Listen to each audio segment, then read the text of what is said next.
마태복음 68번째 시간입니다. 표적을 구하는 사람들 함께 말씀 나눕니다. 오늘 38절은 그때로 이렇게 시작을 해요. 자, 그때 10절에 보면 손마른 병자를 또 고쳐주셨어요. 그리고 22절에 귀신 들려 눈 멀고 벙어리 된 자를 데리고 왔을 때 보게 하시고 또 말하게 하셨습니다. 이것들을 바리새인들이 보고 귀신의 왕 바알세불을 힘입어서 귀신을 쫓아낸다.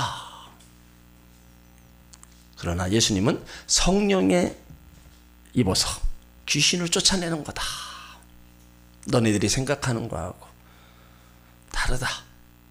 그러면서 하신 말씀이 사람의 모든 죄와 회방은 사심을 얻되 성령을 회방하는 것은 사심을 얻지 못한다. 한 번 더 얘기하셨어요. 인자를 말로 거역하면 사심을 얻되 누구든지 말로 성령을 거역하면 이 세상과 오는 세상에서 사심을 얻지 못한다.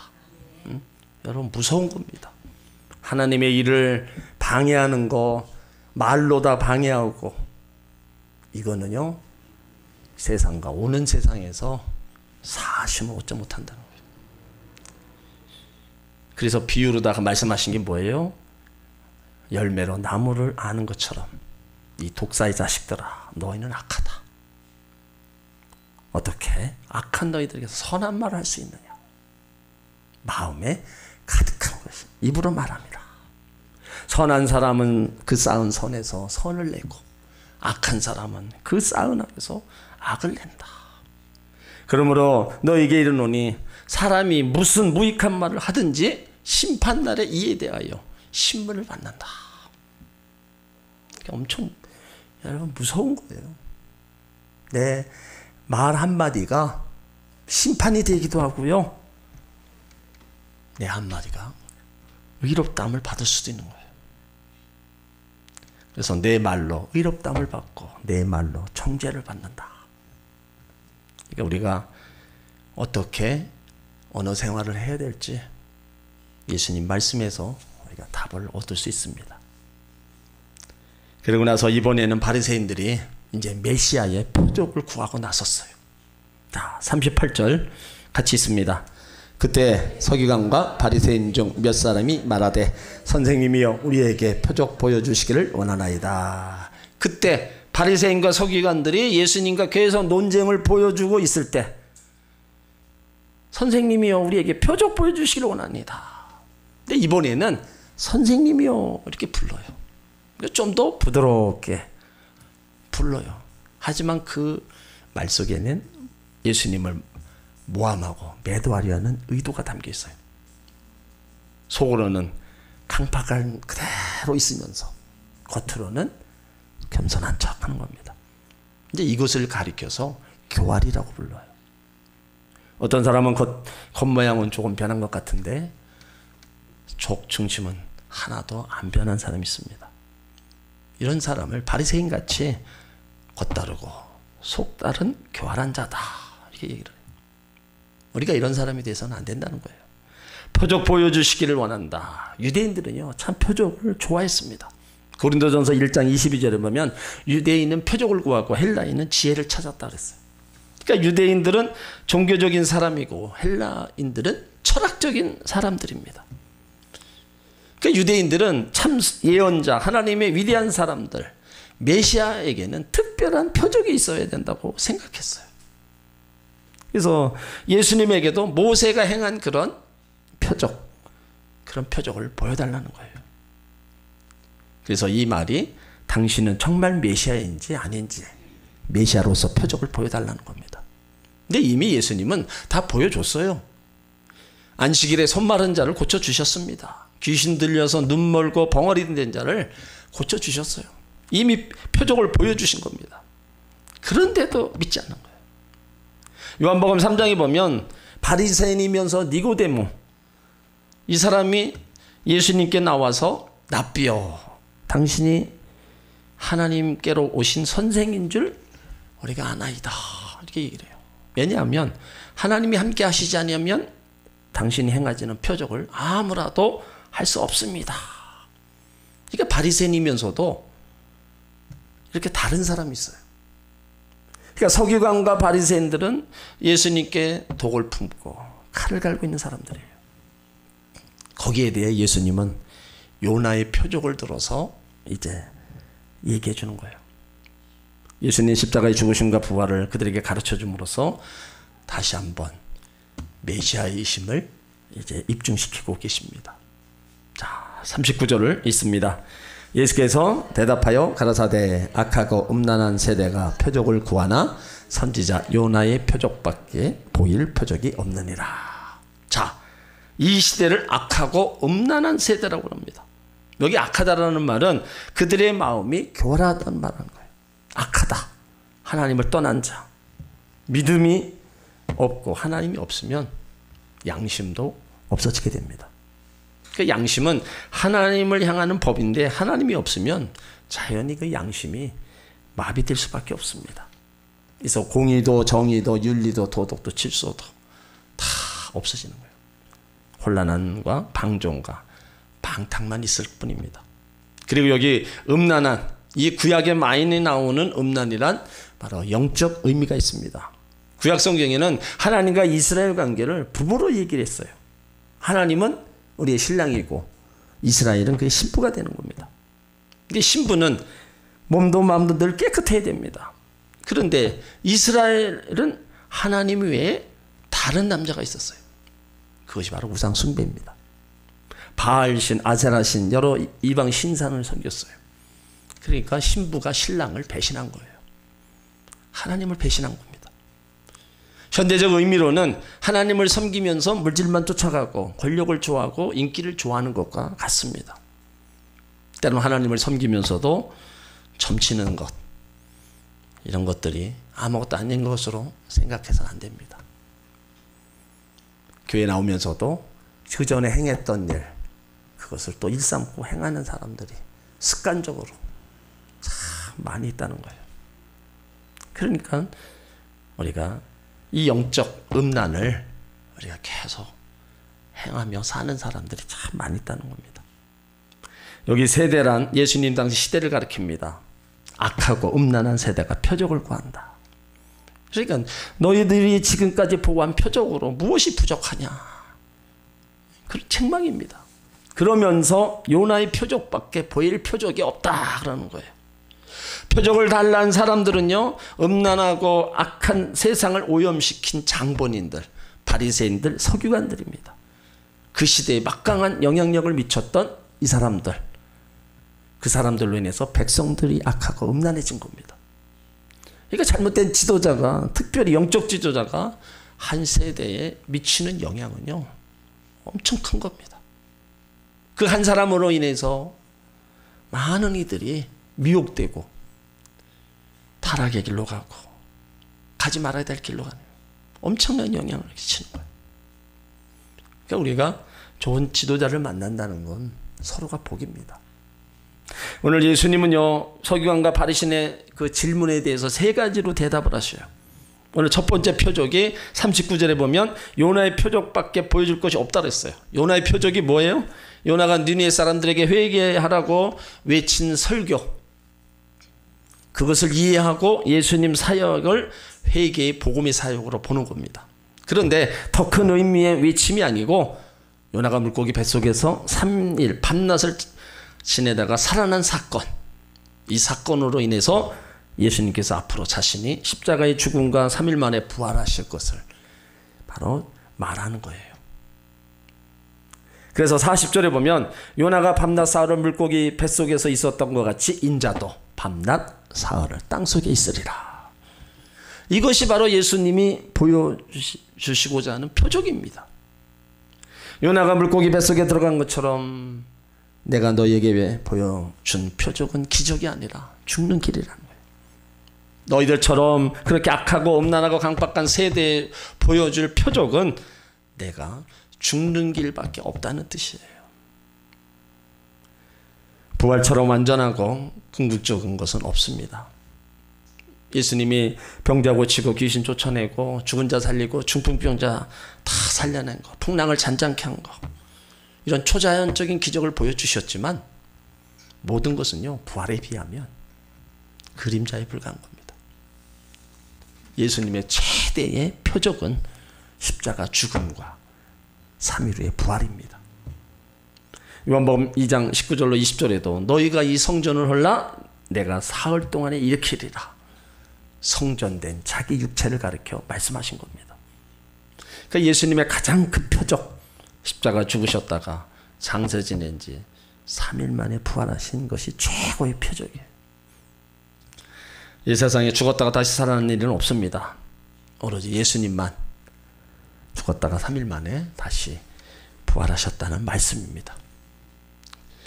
그러면서 41절로 42절에 악하고 음란한 세대가 받을 심판에 대해서 이제 다시 한번 말씀하시는 거예요. 자, 41절을 읽습니다. 심판 때에 니네 사람들이 일어나 이 세대 사람을 정죄하리니 이는 그들이 요나의 전도를 듣고 회개하였음이거니와 요나보다 더 큰 이가 여기 있으며. 자, 요나가 예수 그리스도의 모형이라면 요나의 전도로 회개했던 느느웨 사람들은 당시 예수님 당시 이스라엘 사람들의 모형입니다. 자, 요나의 전도로 전도받은 대상자들, 여기 이스라엘 사람들과 비교해 봤을 때 정반대예요. 아수르 수절이었던 니느웨 사람들은 요나의 전도를 듣고 회개했습니다. 그런데 이스라엘 사람들은 요나보다 더 큰 예수님의 전도와 이적을 보고서도 회개하지 않았어요. 그들은 예수님 전도와 이적을 보고서 결코 회개하지 않았습니다. 그래서 요나보다 더 큰 분이 예수님이 그렇게 복음을 전했는데도 듣지 않는다는 거예요. 요나가 느느웨 성에 전했을 때는 그렇게 왕으로부터 해서 백성이 다 금식하며 회개를 하고 돌아왔는데 왜 너네들은 그 요나보다 더 큰 내가 복음을 전하는데도 왜 회개하고 듣지 않느냐. 그러니까 느느웨 사람들이 일어나 이 세대 사람을 정죄하리니. 느느웨 사람들이 일어나서 지금 이스라엘 사람들에게 너네들 왜 예수님 그렇게 복음을 전하는데 왜 안 듣니? 그거예요. 느느웨 사람들은요, 하나님을 믿지 않는 이방인들입니다. 하나님도 모르고 구약도 모르던 그런 사람들이 요나가 가서 경고했을 때 왕으로 비롯하여 온 국민이 금식하고 회개를 선포하고 다 돌아왔어요. 그러니까 예수님 당시 사람들은 구약을 알고 이적을 보았고 말씀을 들었는데도 회개하지 않은 거예요. 그러니까 하나님 앞에서 더 큰 책임이 있다는 겁니다. 요나보다 더 큰 이시니까 복음을 전하고 있는데 너네들은 지금 왜 그러고 있느냐. 약하고 음란한 세대라. 그리고 42절에 또 말씀하신 거예요. 자, 42절에 있습니다. 심판 때 남방 여인이 일어나 이 세대 사람을 정죄하리니 이는 그가 솔로몬이 지혜로운 말을 들으려고 땅끝에서 왔음이거니와 솔로몬보다 더 큰 이가 여기 있느니라. 자, 남방은 열왕기상 10장의 스바라는 곳입니다. 이곳 스바는 유대인들이 땅끝으로 보고 아라비아 서남부 왕국이에요. 근데 여기 스바 여인이 솔로몬의 그 지혜를 듣기 위해서 그 먼 나라에서 선물을 가득 싣고 찾아왔어. 그런데 예수님은 솔로몬보다 크고 솔로몬보다 지혜로우신 분인데 예수님 말씀을 듣기 위해 그들은 오지 않는다는 거예요. 그러니까 솔로몬은 하나님으로부터 지혜를 받은 왕이었으나 예수님은 친히 지혜의 본체이신 분입니다. 지혜의 본체이신 예수님께서 친히 말씀하셨는데도 듣지 않는다. 그럴 때 심판 때 시바 여왕이 와서 너희들을 정죄할 거다. 아까 니느웨 백성들이 이스라엘 사람들을 정죄하는 것처럼 이 시바 여왕이 너희들에게도 정죄할 거다. 악하고 음란한 세대 심판받고 정죄를 받게 됩니다. 여러분, 이 말씀은 당시 사람에게만 해당되는 게 아닙니다. 우리에게도 행한 말씀이에요. 하나님 말씀을요, 항상 내 편에서 그거를 봐야지, 이건 구약의 그때 당시 그 말씀이다 하고 나면 나와 아무 상관없는 겁니다. 그 말씀을 기준으로 해서 내가 내 자신을 거기다 비춰보는 거예요. 그래서 내가 그렇게 행하지 못하고 있다면 고치는 겁니다. 그냥 먼 2000년 전 얘기로다만 그냥 듣고 끝내버리면 아니라는 거예요. 하나님 말씀을 듣고도 바르게 살지 않는 현대인들에게 주는 경고라는 거예요. 솔로몬 때 남방 스바 여인은 솔로몬의 지혜의 소식을 듣고 그것을 얻으려고 만기를 찾아 들었다. 여기에 교만한 자들은 솔로몬보다 더 큰 이가 있는데 예수님을 배척하고 예수님의 말을 듣지 않는다. 지금도 우리가 복음을 전하고 뭐 다 해도 듣지 않는 건 많습니다. 아무리 위대한 사람이 전해도 아마 예수님이 나타나도 안 믿을 거예요. 그렇게 이 세대가 음란하고 아주 불의한 세대라는 거예요. 그만큼 우리 마음이, 심령이 다 딱딱하게 굳어 있는 겁니다. 그래서 그 말씀이 내 안에 떨어지질 않아. 자꾸 튕겨져 나오고. 그러니까 하나님 말씀이 안 들어가니까 우리 심령의 밭은 점점점 길가가 되고 돌짝밭이 되고 가시덤불이. 이런 심령의 상태를 이제 오늘 43절로 45절에 그거를 현상에 대해서 말씀하는 겁니다. 왜 이렇게 됐느냐. 자, 43절로 45절 있습니다. 더러운 귀신이 사람에게서 나갔을 때 물 없는 곳으로 다니며 쉬기를 구하되 얻지 못하고 이에 가로되 내가 나온 내 집으로 돌아가리라 하고 와 보니 그 집이 비고 소재되고 술이 되었거늘 이에 가서 저보다 더 악한 귀신 7을 데리고 들어가서 고하니 그 사람의 나중 형편이 전보다 더 심하게 되느니라. 이 악한 세대가 또한 이렇게 되리라. 표적을 구하는 서기관과 바리새인들의 사악함을 예수님께서 책망하시는 말씀입니다. 이 말씀은 비유로 하신 말씀인데 이는 유대인들 뿐만 아니라 모든 시대 사람들에게 해당되는 말씀입니다. 여기 사람과 집은 하나입니다. 그것은 사람의 마음을 상징하는 거예요. 그러니까 예수님은 사악한 인간의 마음이 어떻게 해서 더 사악하게 되느냐에 대한 말씀을 비유를 통해서 말씀하신 거예요. 그러니까 귀신이 들린 사람이 있는데 그에게서 귀신이 나갔어요. 귀신이 나가자 그동안 그 집을 깨끗하게 청소하고 수리했습니다. 그런데 나간 귀신이 다시 와서 보니까 집안이 청소되어 있고 더러운 자기가 살기는 맞지 않아요. 여러분, 귀신은 더러운 데 살지 깨끗한 데 살지 않습니다. 그래서 귀신은 자기보다 더 악한 귀신 7을 데리고 왔습니다. 그래서 전보다 사정이 더 악해졌다는 거예요. 그러니까 이 비유는 당시 이스라엘을 향한 비유입니다. 이스라엘의 택한 받은 백성들, 그들은 우상에 빠졌어요. 저들이 우상을 섬기자 하나님께서 심판하셨습니다. 그래서 바벨론 포로 생활을 70년 세월을 보냈어요. 그동안에 그들은 회개하고 하나님 말씀대로 바로 살겠다고 결심했습니다. 70년 후에 저들을 회복시켜서 본국으로 돌아왔어요. 그들이 돌아와서 종교의식 등 많은 것이 고쳐졌어요. 집을 깨끗하게 수리하고 소재했습니다. 그런데 문제는 거듭나지 못한 거예요. 저들은 깨끗하게 소재하고 수리된 집에 하나님을 모시고 살아야 되는데 그러지를 못했어요. 그러자 이번에 7 귀신이 들어간 거예요.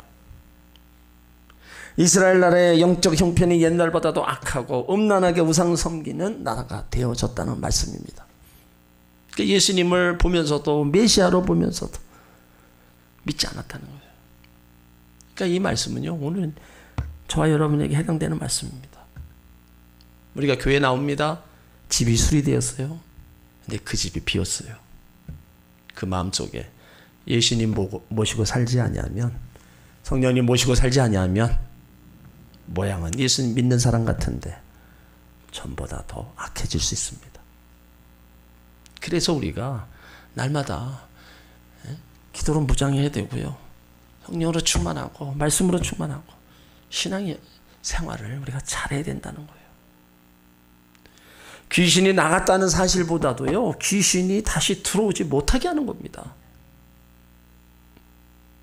그래서 우리가 예수님을 주인으로 온전히 모셔야 마귀가 아무리 우리 우는 사자처럼 덤벼들어도 우리 속에 들어올 수 있게 만드는 거.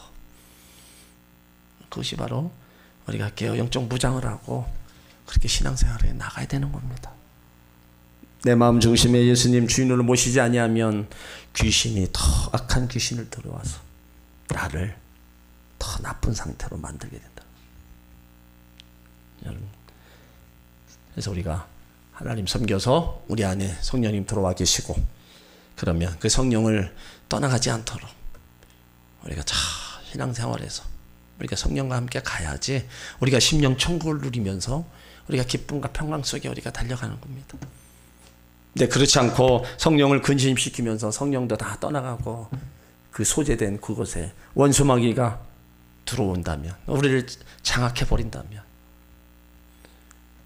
우리는 신앙생활 하면서도 자꾸 다른 길로 가는 거예요. 그러니까 하나님을 섬기되 우리가 잘 섬겨야 된다는 거.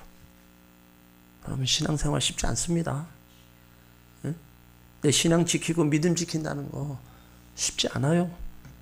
너무 쉽게 생각하면은 우리가 편하게 신앙생활 한다. 얼마든지 할 수 있습니다. 하지만 그렇게 신앙생활에서 안 된다, 그런 마음의 감동이 온다면 우리가 신앙생활을 더 열심히 해야 되는 거예요.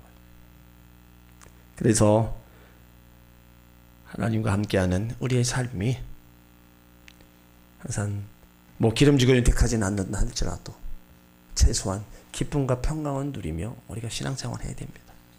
늘 염려 속에, 근심 속에, 뭔가 불평 속에, 이거는 신앙생활을 우리가 잘못하고 있는 거예요.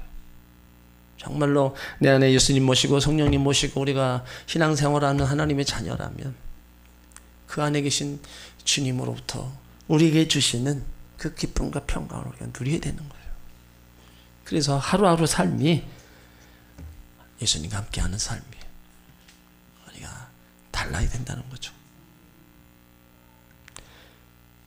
이렇게 비유로 말씀하셨지만 이런 일들이 비유를 넘어서 지금 우리 신앙의 삶 속에서도 그대로 나타나는 겁니다.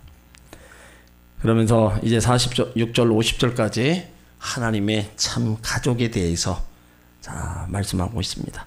46절을 봅니다.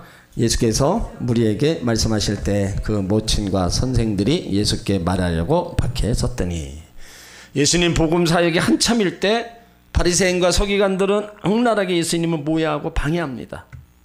때로는 귀신 들렸다 그랬어요. 미쳤다고 모함하고 방해합니다. 그러니까 예수님 가족들이 이 소문을 듣게 된 거예요.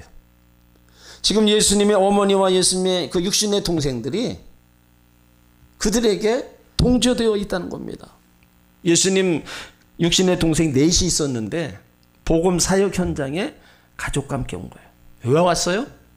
예수님을 격려하러요? 아닙니다. 소문을 듣지 않으니까 예수님이 귀신 들렸고 미쳤다는 거예요. 그래서 잡아가기 위해서 왔어요. 여러분, 가족은 가장 이해하고 사랑받아야 할 관계가 가족입니다. 차라리 모르는 다른 사람에게는 아니면 반대하는 사람에게 당한다면 상처는 덜 받을 겁니다.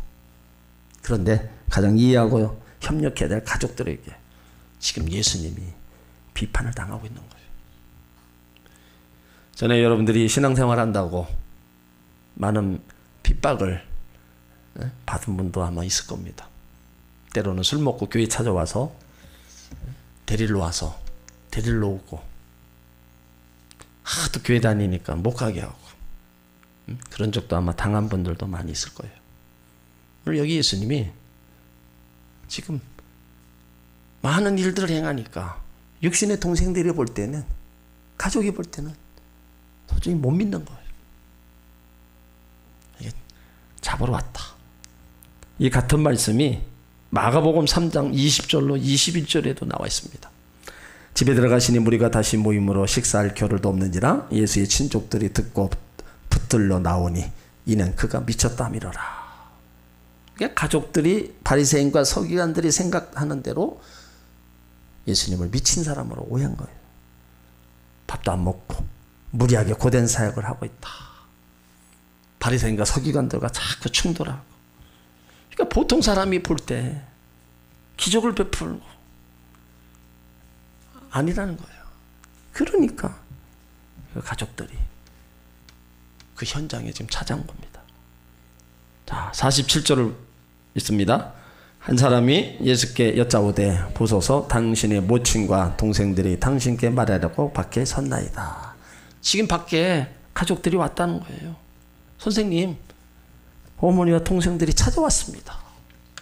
모친 마리아를 존중하는 말입니다. 형제 야고보, 요한, 요셉, 유대, 그리고 누이들도 있었어요. 어머니와 동생들이 예수님을 붙잡아가기 위해서 왔다. 근데 그때는요, 예수님 동생들이 예수님을 믿지 않았어요. 후에 십자가 지고 돌아가시고 부활하시고 승천하신 후에 메시아였구나. 그래서 야고보가 초대교회 일꾼이 됩니다. 근데 지금은 아직 믿기 전이라 그 소문을 듣고도 예수님이 미친 줄을 알고 잡아가기 위해서 와보니까 예수님 계신 곳에 사람이 너무 많은 거예요. 그 들어갈 수가 없는 거예요. 그러니까 사람을 하나 들여보내는 거예요. 가족들이 왔다고 가서 얘기 좀 해달라. 그 마가복음에서도요, 밖에서 사람을 보내서 어머니와 동생들이 와 있으니 나오라 불렀다 그랬어요.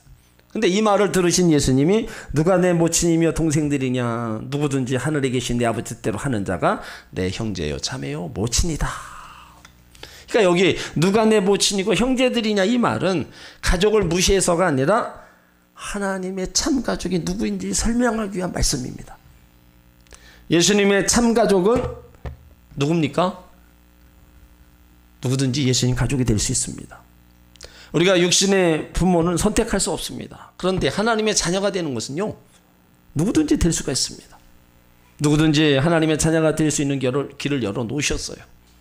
하나님 자녀가 되는 데는 뭐 남녀노소 구별이 없습니다. 빈부귀천도 없고 인종지식 혈통의 관계 없습니다. 누구든지 하나님 가족이 될 수 있어요.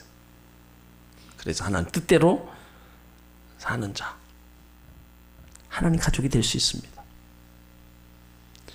그래서 48절에 그 말하던 사람에게 대답하여 가라사대 누가 내 모친이며 내 동생이냐.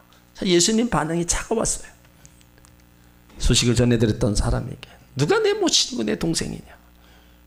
어떻게 보면 가족관계를 부인하는 것으로 오해할 수 있습니다. 그런데 절대로 가족을 부인한 게 아닙니다. 그러면 왜 이렇게 냉정하실까요?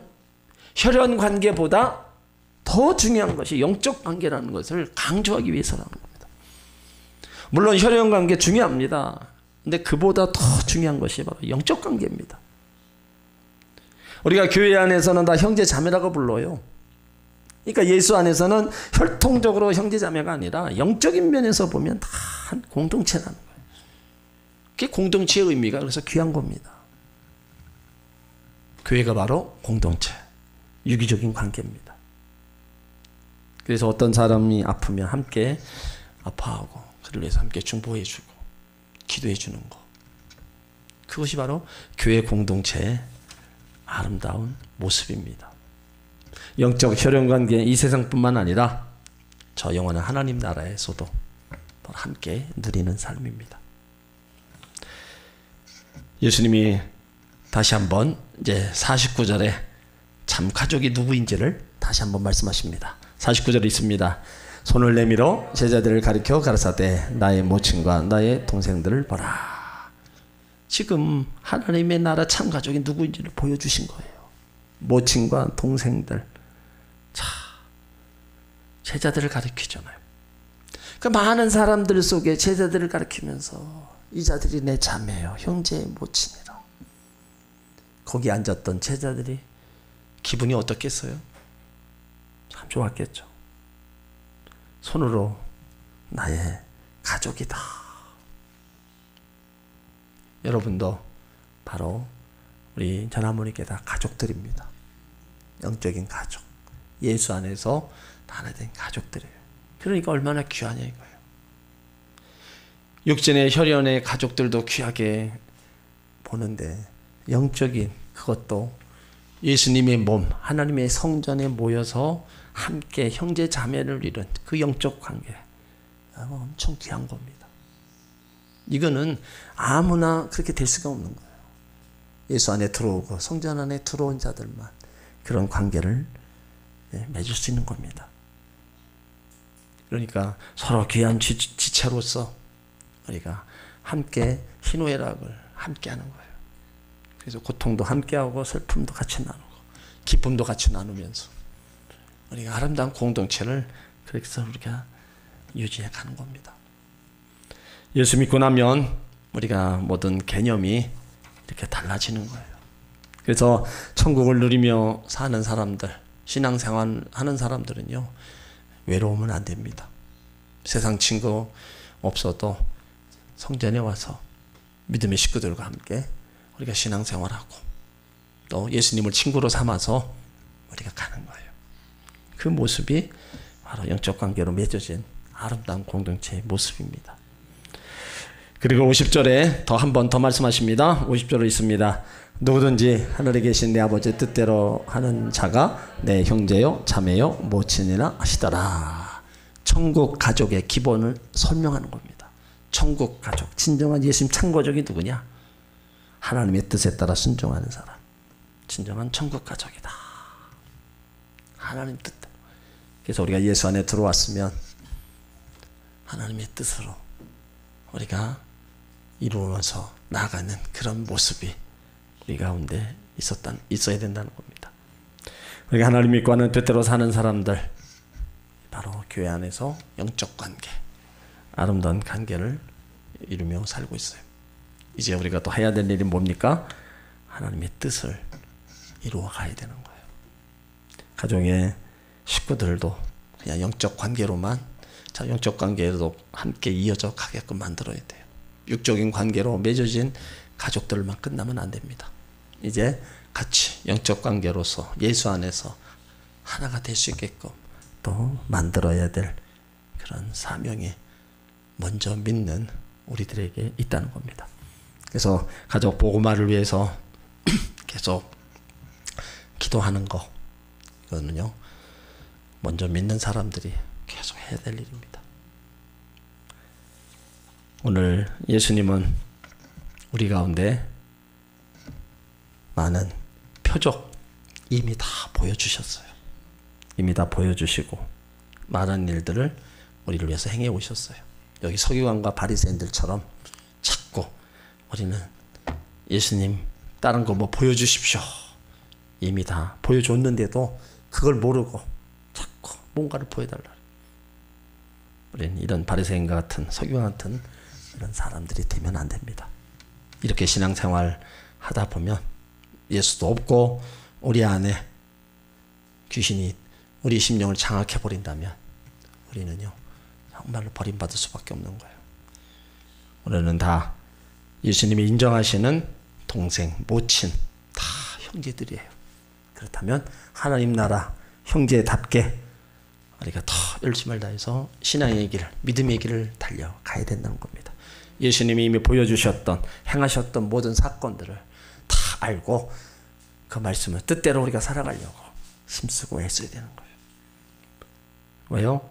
하나님 나라 형제 자매들이기 때문에, 예수 안에서 하나 된 자들이기 때문에 그 하나님의 뜻을 추구하면서 우리가 살아가면 하나님은 형제 자매된 우리들 하나님이 지키시고 보호하십니다. 끝까지 책임지시고 우리의 가는 길을 늘 동행해 주실 거예요.